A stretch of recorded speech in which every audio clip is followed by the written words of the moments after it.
veio a palavra do Senhor a Abrão, numa visão, e disse: Oremos. Pai amado, lemos a tua santa e preciosa palavra, Deus, e pedimos, fala conosco nesta noite. Somos pessoas que têm sido por ti abençoados, mas precisamos de mais. Obrigado pela bênção, Senhor, mas sabemos que ainda há grandes coisas que hás de fazer em nossas vidas. Amém. O que nós pedimos, nós te agradecemos em nome de Jesus. Amém e amém. Os irmãos podem tomar os seus assentos. Esse texto diz: depois destes acontecimentos de tirar Abrão de Ur, na Caldeia, região da Babilônia, para levar para uma outra terra, dentre estes acontecimentos, o livramento que Deus deu a Abraão no Egito. Dentre estes livramentos, a promessa de Deus de entregar Canaã, logo depois da separação entre Abrão e Ló. Dentre estes acontecimentos, o encontro com o rei de Salém, chamado Melquisedeque, ocasião que Melquisedeque abençoa Abrão. São vários marcos na vida de Abrão, um pouco tempo de registro bíblico, mas a Bíblia diz que depois desses acontecimentos, grandes acontecimentos, intensos acontecimentos, Deus ainda tinha algo a mostrar a Abrão. Deus tinha ainda algo a apresentar a Abrão.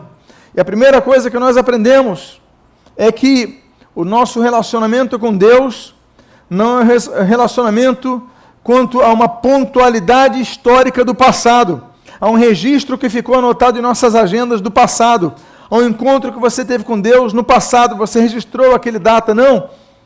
Deus é um Deus ativo. Nietzsche estava errado quando falou sobre a morte de Deus, em que pese Nietzsche ter sido filho de pastor, mas ter sido uma pessoa que se perdeu completamente. Ele cria na morte de Deus. Ele cria que Deus, então, se tivesse vivo, não interferia mais no mundo. Não, Deus é um Deus relacional. Deus é um Deus paternal. Deus é um Deus que se faz presente. E esse Deus que se faz presente é um Deus que interfere em nossa história, não apenas num passado, mas continua fazendo no presente momento e tem promessas para nós ainda no porvir. Então a Bíblia diz que depois desses acontecimentos, eu registrei os 4, Deus ainda tinha algo novo a falar. Deus tinha um chamado novo para Abrão. Nós vemos que a Bíblia fala de vários homens que foram chamados por Deus. Nós temos o chamado de Abraão, por exemplo, aqui em Gênesis capítulo 15, nós temos o chamado de Deus a Moisés, ali em Êxodo capítulo de número 3. Nós temos o chamado de Deus a Noé, em Gênesis capítulo de número 6. Nós temos o chamado de Deus a Gideão, Juízes capítulo número 6. Nós temos o chamado de Deus a João Batista, Evangelho de João capítulo número 1. Nós temos então várias pessoas que foram chamadas por Deus para que pudessem então ver, vislumbrar, visualizar, perceber coisas novas de Deus para as suas vidas. Nós devemos estar sempre atentos, porque Deus tem sempre algo novo a nos mostrar. Ah, mas Deus não fala comigo há muito tempo, Deus não age na minha vida há muito tempo. Muitas vezes nós podemos não perceber o que Deus está fazendo. Muitas vezes nós não podemos analisar de fato o que Deus está movendo para nos abençoar, mas Deus é um Deus presente, um Deus atuante e um Deus que está nos chamando para novas oportunidades, como aconteceu com Abraão. Abraão podia se dar satisfeito por estar chegando na terra da promessa. Abraão podia estar satisfeito pela promessa que Deus deu de entregar Canaã. Abraão podia ter sido satisfeito pelo livramento no Egito ou pela bênção de Melquisedeque, mas Deus tinha algo a mais para Abraão. E aí nós então temos a percepção seguinte: o chamado de Abraão não estava concluído. A bênção de Deus ainda não estava concluída. A bênção de Deus em nossas vidas ainda não está concluída. A bênção final de nossas vidas é a salvação eterna. Mas até chegarmos lá, nós teremos muitos desafios pela frente e teremos muitas oportunidades de sermos por Deus abençoados. E a Bíblia continua nesse primeiro versículo dizendo: não temas, Abraão, não temas, Abraão. A Bíblia registra a expressão não temas por 61 vezes, sendo que em 58 a palavra é não temas e em 3 é não temerás, sempre apontando por uma ação interna nossa. A Bíblia fala não temas por várias vezes. A Bíblia diz não temas a Abraão, como nós lemos aqui em Gênesis capítulo 15. A Bíblia diz para Moisés não temas quando ele ia enfrentar o rei Og, ali em Números, capítulo de número 21. A Bíblia diz não temas a Josué, por exemplo, capítulo 1, quando Josué vai entrar na terra prometida, olha, não temas nem desanimes. A Bíblia diz não temas, por exemplo, para Gideão, nós temos ali em Juízes capítulo 6, quando a Bíblia diz assim: paz esteja contigo, não temas. E Gideão então se aposta daquilo para enfrentar os midianitas. Nós temos, por exemplo, não temas, quando Deus fala não temas, a Daniel, capítulo 10 de Daniel, não temas, tu és muito amado. Olha a expressão que Deus dá a Daniel, que coisa bonita. Nós temos também o não temas, quando, por exemplo, Davi fala para o seu filho Salomão, em 1 Crônicas, capítulo 28, olha, não temas, Salomão, faze a obra. Por quê? Porque ele tinha uma obra para fazer, ele tinha a construção do templo a finalizar, mas Davi fala, não temas a ele. Nós temos, por exemplo, o não temas do profeta Eliseu para aquela viúva que quando tinha a preocupação do azeite e da farinha acabarem, então o profeta declara para ela, não temas. Muitas vezes nós tememos aquilo que nós temos perspectiva de problemas, mas aquilo que nós estamos vendo que o problema já está acontecendo. A farinha já acabou, o azeite já acabou, já não há mais possibilidade. E o profeta diz a ela, não temas. Nós temos não temas, por exemplo, também em Lucas capítulo 12, aquele não andeis ansiosos por coisa alguma. Jesus fala, não temas, ó pequenino rebanho, olha, o reino já foi entregue a vocês. Então nós temos 61 oportunidades a expressão não temas. Por quê? Porque a expressão não temas, ela é condicionada a problemas que vamos enfrentar. Deus, ele apenas antecipa. Deus, ele apenas traz um consolo. Deus não nos tira dos problemas. Deus não nos tira do deserto. Deus, quando tirou Israel da terra do Egito, Deus podia ter transferido Israel de imediato para a terra de Canaã, mas ele deixou todos os exércitos no caminho para que Israel enfrentasse os desertos. Deus deixou a areia causticante do deserto ali no meio do caminho para que Israel pudesse passar pelo deserto. Deus, então, não nos tira do deserto, Deus não nos tira dos enfrentamentos, mas Deus nos dá força para que possamos enfrentá-los. O nosso descanso, meus amados, é no céu. Aqui na terra estamos numa peregrinação. O Senhor Jesus, ele não foi livre nem das tentações. A Bíblia diz em Mateus capítulo número 4, e Jesus foi levado pelo Espírito Santo ao deserto para ser tentado. Jesus mesmo foi tentado em todas as coisas. Os discípulos foram perseguidos. Jesus, ele falou, olha, no mundo tereis aflições, mas tende bom ânimo, eu venci o mundo. O que o Senhor nos dá é o consolo de sabermos que não vamos enfrentar as adversidades sozinhos. Por isso, que nesse momento, Deus aparece a este homem, Abrão, e numa visão ele diz, Abrão, não temas. E o texto então continua dizendo, eu sou o teu escudo. O que escudo significa? Escudo é arma de ataque ou escudo é arma de defesa? Se ele fala, eu sou o teu escudo, ele está dizendo, implicitamente, você vai ser atacado. A Bíblia diz que nós somos rodeados. A Bíblia diz que Satanás anda ao nosso derredor, procurando ocasião oportuna para nos devorar. A Bíblia diz que nós temos muitos inimigos. A Bíblia diz que esse mundo jaz do maligno. Nós aqui nesse mundo, nós somos peregrinos. Cada vez mais nós temos reparado como esse mundo nos persegue, porque nós não concordamos com os ditames desse mundo, Não concordamos com o que os canais, as mídias tentam nos impor para engolirmos, para aceitarmos. A gente diz não, a gente não aceita, a gente tem conceito. Então as pessoas nos atacam. Nós não somos desse mundo, nós temos outros valores. Por quê? Porque não pertencemos, nós estamos de passagem. A Bíblia diz que nós somos peregrinos estrangeiros numa terra estranha. Por isso ele diz, olha, não temas, eu sou o teu escudo. Nós vemos vários escudos na Bíblia. Nós temos, por exemplo, o escudo de 1 Samuel, capítulo de número 17, o escudo de Golias. A Bíblia diz que ele tinha espada, tinha lança e tinha escudo. 3 peças da estrutura de armamento e Golias tinha uma lança, uma espada e um escudo. Mas o escudo não impediu de Golias ter sido derrotado e derrubado por Davi, para depois ser morto por ele. O escudo inimigo é frágil. É muito interessante que depois, isso daí acontece no registro de 1 Samuel 17. Em 1 Samuel 22, nós lemos que Davi compõe uma canção. Ele diz assim, olha, o caminho do Senhor é perfeito, ele é escudo para todos os que nele se refugiam.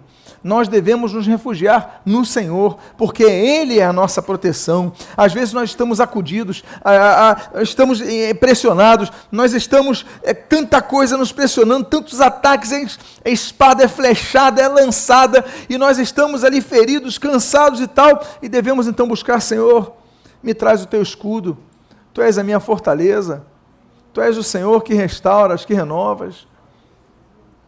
Eu gosto muito de um texto, Isaías capítulo 21, ele tem um texto tão bonito, eu acho tão poética a expressão, que diz assim, levantai-vos príncipes, untai os vossos escudos. Untar os escudos. O que é untar? É jogar óleo, é ungir os vossos escudos, ou seja, ungir com a presença do Espírito Santo. Por quê? Porque quando nós temos nossos escudos, muitas vezes nossos braços cansam, a flecha passa, mas levantai-vos príncipes, untai os vossos escudos. Nós devemos pedir a Deus que nos unja, que nos renove, que nos fortaleça, para que nós possamos aguentar os desafios. É por isso que a Bíblia diz, por exemplo, em Efésios capítulo número 6, embraçando sempre o escudo da fé, com o qual, o quê? Defendereis os dardos inflamados do maligno. O maligno está lançando dardos inflamados. Inflamado significa com chamas, com fogo. Eram dardos que eram lançados na época, colocados ali nas pontas das lanças ou nas pontas das flechas. Então a gente apaga esses dardos inflamados quando nós temos o escudo da fé. A Bíblia diz que sem fé é impossível agradar a Deus. O que nós devemos fazer com fé. Amados irmãos, quando o inimigo nos atacar, busquemos ao Senhor com fé.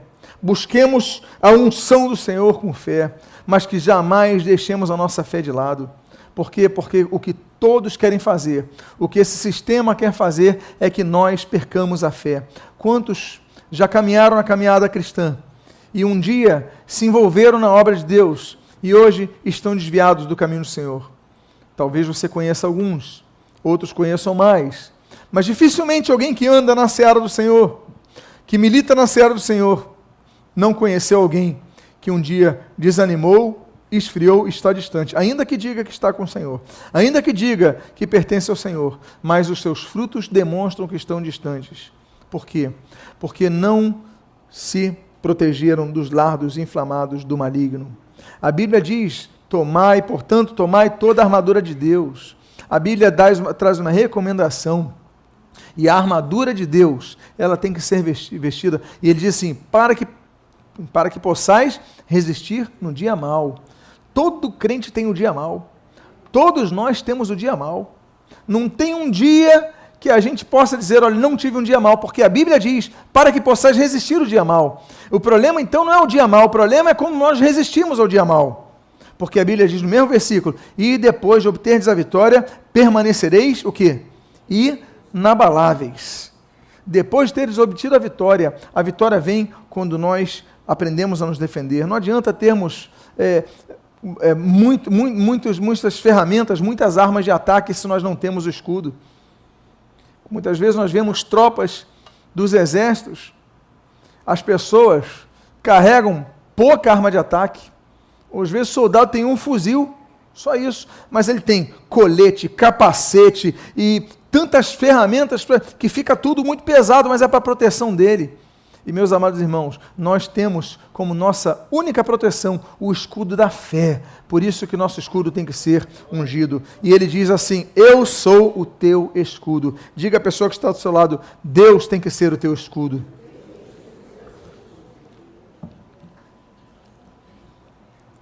E a Bíblia diz: e o teu galardão será sobremodo grande. Há uma promessa. Galardão. Um galardão é um prêmio. Você é galardoado quando você conquista algo. Não é um galardão imeritório. É um galardão obtido por uma conquista. Os soldados mais bravos, bravios, que conquistavam posições, eles ganhavam galardões. O vencedor da maratona, e depois daqueles 42 quilômetros, ele recebia um galardão. Os galardões eram variados, mas eles eram premiações atribuídas a quem merecia, a quem se dedicou a isso. A Bíblia diz: o teu galardão será sobremodo grande. Deus promete uma coisa para esse homem a quem ele falou: não temas, ou seja, vão vir problemas. A quem ele falou: olha, eu sou o teu escudo, significa você vai ser atacado, mas ele traz um consolo: o teu galardão vai ser grande. Deus não tirou inimigos do caminho de Abraão, Deus não tirou inimigos do caminho dos apóstolos, Deus não tirou inimigos do caminho do Senhor Jesus, porque Ele vai tirar inimigos do nosso caminho. Agora, Ele falou o seguinte: olha, se você permanecer firme, o meu galardão vai ser grande, vai ser sobremodo grande, vai ser muito grande, se você me usar como escudo, se você aprender a se defender, se você não temer. Temer, é fácil não temer quando as coisas vão bem. Mas Deus nos prepara para enfrentarmos situações difíceis. Aí, Abraão, ele podia falar para Deus: Deus, muito obrigado, porque o Senhor se apresentou a mim, o Senhor já me abençoou, Melquisedeque, já me prometeu a terra, o Senhor já fez tantas coisas por mim, muito obrigado. Ele podia falar assim, não podia? Abraão, quando Deus apareceu nessa visão, ele promete: o meu galardão para você vai ser sobremodo grande. Deus já está abençoando ele com galardão, comunicando o galardão antecipadamente. Ele podia falar: Senhor, obrigado, mas não. Abraão é um sujeito que ele responde a Deus. Depois de tudo isso, ele diz: respondeu Abraão: Senhor Deus, que me haverás de dar se continuo sem filhos? E o herdeiro da minha casa é o Damasceno Eliezer. Obrigado, Senhor, pelas tuas bênçãos, mas eu continuo sem ter filhos. Obrigado, Senhor, pelas tuas bênçãos, mas eu continuo desempregado. Obrigado, Senhor, pelas tuas bênçãos, mas eu continuo doente. Obrigado pelas tuas bênçãos, mas eu continuo. E você vai dizer: Abraão, ele agradece. Abraão, ele entende que Deus está abençoando ele. Mas Abraão, ele começa a pedir mais a Deus. Ele diz: Senhor, eu continuo sem filhos, o herdeiro da minha casa é meu empregado, é um Damasceno, um homem de Damasco, Damasceno chamado Eliezer. Ou seja, obrigado pela bênção, Deus, mas está incompleta, que é o título dessa mensagem. Amados irmãos, nós temos que aprender a pedir. O Senhor Jesus, em Mateus capítulo número 7, ele diz: pedi e dar-se-vos-á, buscai e achareis, batei e abrir-se-vos-á. Versículo número 7 de Mateus capítulo 7. Ele nos dá uma ordem: nós devemos aprender a pedir. Aí nós entendemos porque Samuel nasce. A Bíblia diz, em 1 Samuel capítulo 1, testemunho de Ana, diz assim: e chamou de Samuel, porquanto do Senhor eu pedi. Ou seja, porque eu pedi ao Senhor, ele ouviu então eu vou botar o nome dele de Samuel, porque eu pedi. Ana podia não ter pedido, Ana podia ter desistido, Ana podia ter aceitado a situação e permaneceria sem filhos. Mas essa mulher, ela aprende a pedir.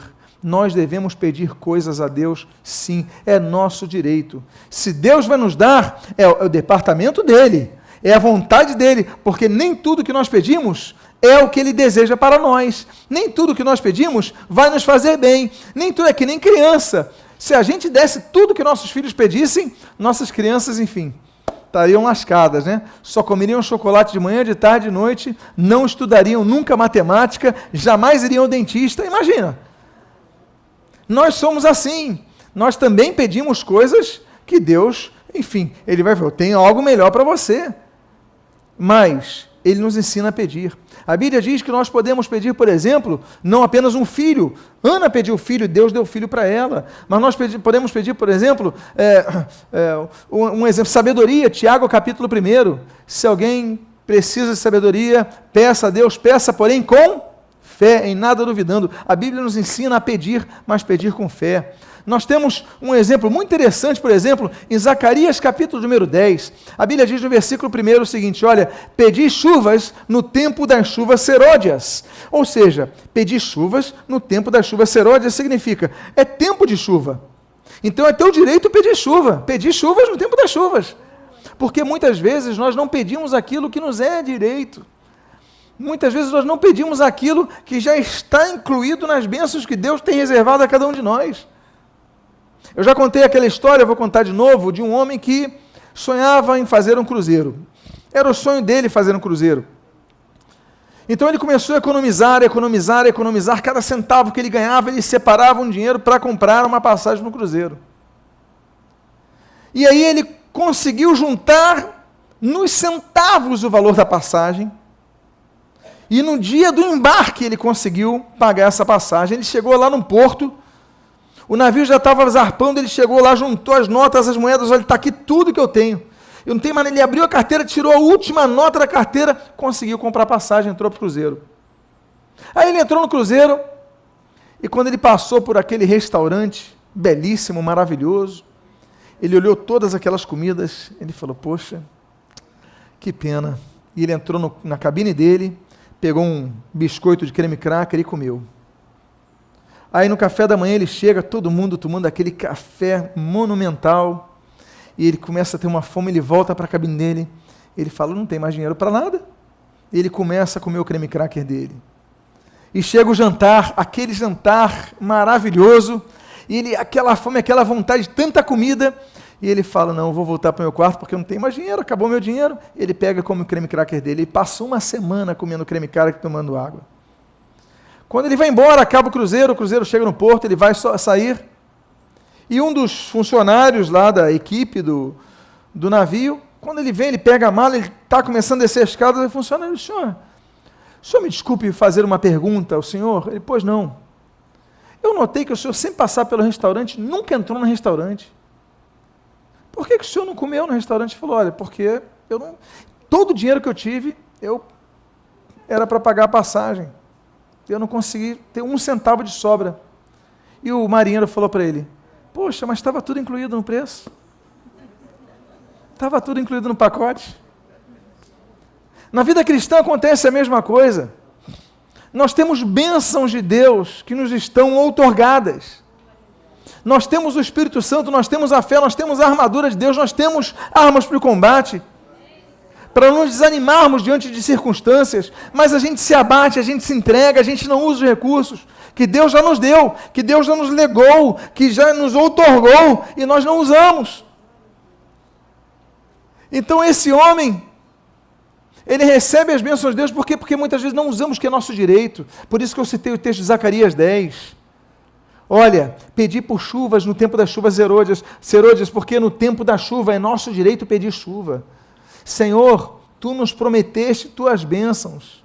Derrama sobre a minha vida as Tuas bênçãos. Peça, busque, bata. Diga à pessoa que está do seu lado, insista, persista, persevere. O Senhor Jesus, Ele nos ensina, Lucas capítulo 18, aquela parábola daquela viúva, eu já contei tantas vezes, mas aquela viúva ela tem uma causa na justiça, e tem um juiz que é iníquo, ele é um juiz que é mau, ele não quer, não, está no último lugar na fila, não vou te julgar. Aquela mulher chega, julga a minha causa. Não posso, não tenho tempo, tem outros, no outro dia, julga a minha causa. Julga a minha causa. Todo dia, imagine ele chegando lá no fórum, estacionando o carro, aquela mulher, já vem ela de novo. Julga a minha causa, julga a minha causa. Aí ele entra, xinga ela, aí vai um dia, outro dia, aquela mulher. E Jesus ensina, Lucas 18, aí chega o ponto que o juiz, então tá bom, eu vou julgar a tua causa. O que Jesus nos ensinou? A sermos chatos? Não. Jesus nos ensinou a sermos perseverantes. Porque no primeiro não, a gente desiste. Você gosta de fazer palavras cruzadas? Eu, desde criança, eu herdei isso de minha mãe. Minha mãe ama palavras cruzadas.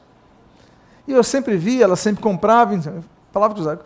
Palavra cruzada é algo que você faz. Quem aqui já fez palavra cruzada? Poxa, que bom. Você é normal.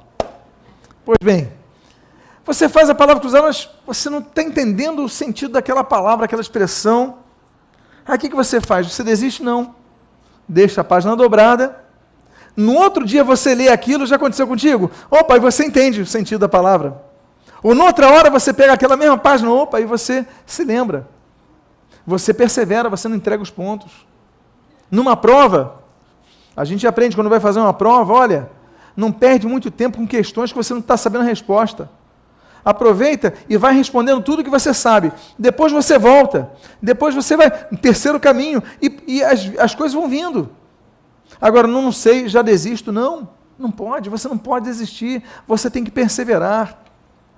É lutar pelo seu direito. Eu gosto de Abraão, que é o pai da fé, porque ele fala, Deus, obrigado pela bênção, mas falta ainda coisa. Eu ainda continuo sem ser pai. Eu ainda continuo sem filhos. Tudo bem, Senhor, eu te agradeço, me prometeste a terra, me abençoaste para eu ser próspero, cuidaste de mim, me livraste, e eu te agradeço. Mas ainda falta coisa, ainda falta ter filho. Nós devemos ser como Abraão. Deus não recriminou Abraão por causa disso. Deus não disse, Deus não puniu Abraão por causa disso. Ele simplesmente tinha algo a mais que precisar. Por isso nós devemos orar e perseverar em nossas orações. Diga para a pessoa que está ao seu lado, persevere em suas orações.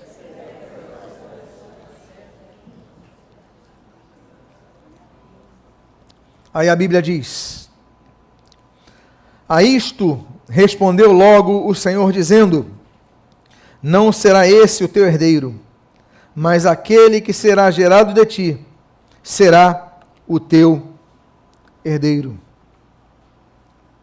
A Bíblia menciona 6 mulheres estéreis na Bíblia que tiveram filhos.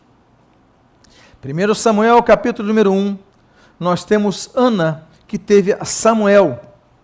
Samuel, filho de uma mulher estéril. Ela não podia ter filhos, mas teve. O que dizer de Sansão? A Bíblia diz que Sansão era filho da esposa de Manoá, Juízes capítulo número 13, mas essa mulher estéril teve filhos. Isaac, filho de Sara, era uma mulher estéril que teve filhos. João Batista, filho de Isabel, Isabel era estéril, Lucas 1, Isabel teve filhos. Esaú e Jacó, filhos de Rebeca, Rebeca era estéril, mas teve filhos.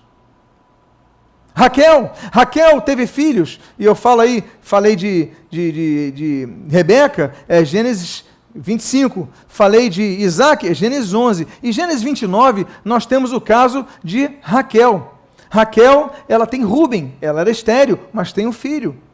Deus então abre a madre de 6 mulheres na Bíblia que não podiam ter filhos, e mudam a sua história, porque pediram, porque perseveraram, porque confiaram no Senhor, porque não temeram o Senhor. Meus amados irmãos, Deus então diz, olha, não será esse, o teu empregado não vai ser o teu herdeiro, mas aquele que vai ser gerado de ti será o teu herdeiro. Deus tem algo a te dar que vai além das tuas possibilidades. Abraão já tinha uma certa idade. Abraão era quase um centenário. Agora, Deus falou, ainda vai ser gerado alguém de ti. Deus faz milagres. Ele não podia ter filhos, mas teve filhos. Você pode não muitas coisas, pelo seu esforço, pela sua capacidade, pelos seus contatos, mas Deus pode mudar todas as coisas. E Deus pode te dar herança. E diz a Bíblia, conduziu até fora e disse. Ele estava dentro de uma tenda. Ele estava dentro de um local protegido. Protegido do frio, protegido de eventuais tempestades de areia, do vento forte, dos mosquitos. Ele estava numa área de conforto. Muitas vezes, a gente só consegue enxergar as coisas que Deus quer nos mostrar quando Deus nos tira da área de conforto. A gente não quer sair de nossa área de conforto. Às vezes vem uma enfermidade, e com a enfermidade, a gente começa a enxergar as coisas de Deus. Quantos são os que foram para Deus por causa de uma doença? Quantos foram para Deus, buscar a Deus por causa do desemprego? Quantos buscaram a Deus por causa do desespero na sua vida? Deus muitas vezes diz assim, olha, sai para fora do teu conforto. Deus tem algo a nos mostrar. Quando nós saímos da área do conforto, quando Deus começa a mexer com a estrutura de nossa vida, é porque Deus tem algo a mostrar para a sua vida. Por isso, não temas. E a Bíblia diz, olha para os céus. As promessas de Abraão eram vinculadas à terra. Promessa de possuir Canaã, promessa de prosperidade na terra. Tantas promessas a esse homem foram dadas para a terra, mas para ele conseguir, antes de olhar para baixo, ele tinha que olhar para cima. Tem coisas que nós só vamos obter quando nós começarmos a olhar mais para cima. O que eu quero dizer não é a questão da verticalidade do nosso olhar, o que eu quero dizer é buscar ao Senhor. Há coisas que Deus quer nos mostrar, Ele tira a gente de uma área de conforto, nos coloca muitas vezes numa dificuldade diante do frio, diante do vento, diante da areia, mas nesse momento Ele fala, agora olha para cima. Por isso que eu gosto daquele Salmo 121, elevo meus olhos para o monte, de onde me virá o socorro, meu socorro vem de Deus, Criador dos céus e da terra. Deus nos faz olhar para o alto, porque dele vem a direção. Busque ao Senhor, buscai ao Senhor, enquanto Ele pode ser achado. Busque ao Senhor. Há momentos na nossa vida, em nossa vida, que a gente não sabe, a gente fica desesperado, a gente fica perturbado, a gente fica cansado. É porque muitas vezes a gente esquece de olhar para cima. Busque ao Senhor, olha para os céus. E a Bíblia pede algo a Ele. Pede algo impossível. A Bíblia diz, e conta as estrelas. Se é que pode. Claro que não podia. A gente não consegue contar todas as estrelas. Primeiro que elas são inumeráveis. Só na Via Láctea são milhões. Saindo da Via Láctea, tem mais bilhões e bilhões, não dá para contar. Segundo lugar, quando a gente começa a contar a gente se perde. Então, vou contar de novo. Não está num tabuleiro, não está numa página, a gente se perde. Terceiro, que a gente não consegue enxergar todas, porque algumas estão apagadas. Já há séculos, há milhões de anos. E estão lá, não dá para contar as estrelas. Ele fala, quantas estrelas, se é que podes. Muitas vezes nós temos que fazer exatamente o que Deus determina. Fazer o que Ele nos pede. E que muitas vezes está fora do nosso alcance, fora da nossa lógica. É Ele falar para o sujeito que tem rios maravilhosos na Síria, falar, olha, mergulha 7 vezes no Jordão. É falar, ó, dá 7 dias, dá a volta ao redor de Jericó para a muralha cair. Deus nos pede muitas vezes coisas que a gente não entende. Mas nós devemos obedecer e crer no Senhor. E diz a Bíblia, será assim a tua posteridade. Assim como as estrelas que você não consegue contar, Abraão, vão ser os teus descendentes. Você está preocupado que não tem filhos? Mas espera aí. Assim como as estrelas que você não consegue contar, vão ser os teus filhos que você não vai conseguir contar. Eu tenho mais bênçãos do que você imagina. Eu tenho muito mais para te dar do que você pode calcular, do que você pode perceber, do que você pode observar. Isso está diante de ti, você não consegue, agora tem muito mais do que isso. O que seus olhos estão vendo, muitas vezes, seus olhos estão vendo algo muito pequeno para a bênção que Deus tem a dar para a sua posteridade. Deus tem muito mais a te dar do que você está enxergando. Você é capaz de dizer essa frase para a pessoa que está do seu lado? Deus tem muito mais para te dar do que você está enxergando hoje. Aí nós temos uma mudança. Porque agora, nós lemos nesse versículo 6, no início dele, o seguinte: e ele creu no Senhor. Opa, mas ele não é o pai da fé? Ele já tinha crido quando saiu de Ur. Mas agora esse crer é diferente. Porque aquele crê no Senhor, e diz a Bíblia, e isso lhe foi imputado para a justiça. Aqui ele se torna pai da fé. Ele não se torna pai da fé quando ele sai de Ur da Caldeia e vai para uma terra estranha. Era um homem de fé, um exemplo de fé. Mas isso lhe foi imputado para a justiça, a fé dele. A solidez da fé dele. Então eu creio, Senhor. Eu creio que eu não estou enxergando o que o Senhor vai me dar. Eu creio, Senhor, na tua promessa de que a minha posteridade vai ser maior do que as estrelas do céu. Eu creio, Senhor, nas bênçãos que tem reservado a mim. Então, sim, Senhor, eu te agradeço pelas bênçãos recebidas. Mas eu também sei que tu ainda vais me dar bênçãos, e bênçãos maiores do que as que eu estou esperando. Deus tem bênçãos para a sua vida maiores do que as que você está esperando.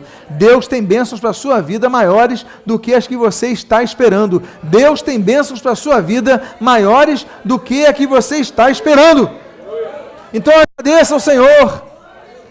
E a Bíblia diz então: eu sou o Senhor, que te tirei de Ur dos Caldeus, para dar-te por herança esta terra.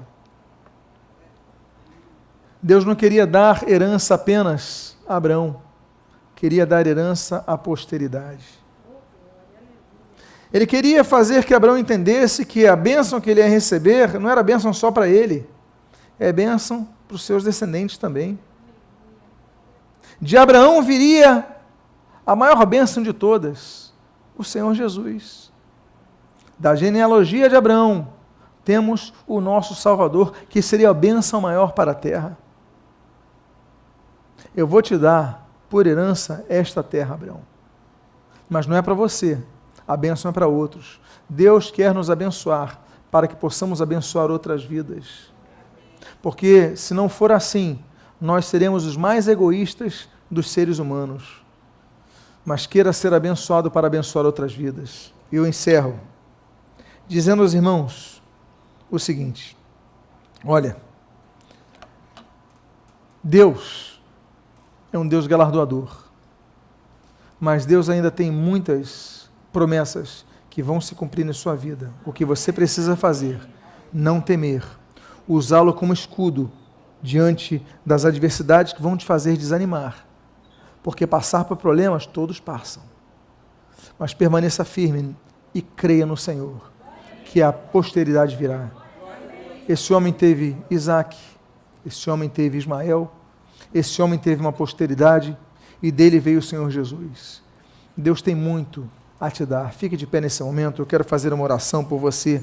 É momento de você fechar os seus olhos físicos, mas abrir os seus olhos e tentar contar as estrelas, e começar a agradecer a Deus, dizendo: Senhor, muito obrigado, porque Tu tens bênçãos maiores a me dar. Eu quero fazer uma oração para a sua vida. Mesmo que o céu esteja nublado, mesmo que o céu esteja chuvoso, as estrelas continuam lá em cima para você contar. Eu quero dizer que mesmo que você não enxergue uma estrela, as estrelas continuam ali para você contar. Mesmo que você não esteja enxergando a situação hoje, essas nuvens um dia vão se dissipar, e você vai olhar as estrelas, e vai tentar contar, e não vai conseguir. Por quê? Porque você vai entender que Deus tem muito mais a te dar. Eu quero fazer uma oração a você que durante um tempo tem vivido uma fase tão difícil. Você que já foi abençoado por Deus, mas pensou, bom, acabou. Eu não tenho mais nada a receber. Você quase que se conformou, mas você nessa noite foi renovado pelo Espírito de Deus. E quer dizer, Deus, eu creio nas tuas promessas, tens promessas para a minha vida, novas promessas, antigas que hão de se cumprir. Se você é uma das pessoas que recebeu essa palavra no seu coração, coloque a mão no seu coração. Eu quero fazer uma oração por sua vida, Pai amado, em nome de Jesus. Aqui estão várias vidas que receberam de Ti a Tua palavra. Obrigado pela Tua bênção, Deus. Mas ainda falta. E nós Te louvamos, porque nós sabemos que o que falta virá.